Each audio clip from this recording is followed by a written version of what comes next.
So, ang competition na 'to, ang goal ng competition na 'to is to nurture and to develop and discover yung mga strength and giftings ng bata.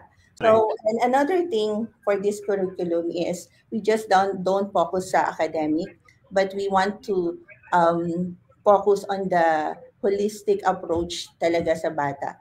So we have this program we called Student Convention, which we join annually. So this coming August, we're going there again to compete again sa Kota Kinabalu, Malaysia. So, ang competition na to, ang goal ng competition na to is to nurture and to develop and discover yung mga strength and giftings ng bata. So we have areas for sports, we have academics also, we have music, we have platform. Platform is more of public speaking and arts. So makikita, all yung five na yon covered na yon. Yung mga, sabi nga ng mga ibang parents,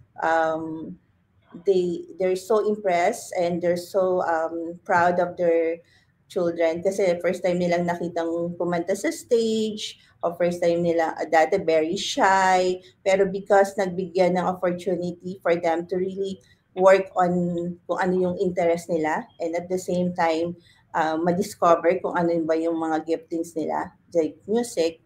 So we give them opportunity na to really parang thrive sa area na interest nila. Yung sa student convention is a platform for them to explore kung anong interest nila. Because itong student convention, there are more than 100 events na pwede nilang salihin. So that means this year pwede nilang i-try itong area na to, sports.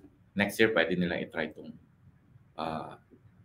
music, creative writing, all these things.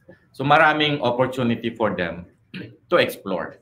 So incorporated dyan, part talaga ng program for them to have an opportunity to explore and to discover themselves.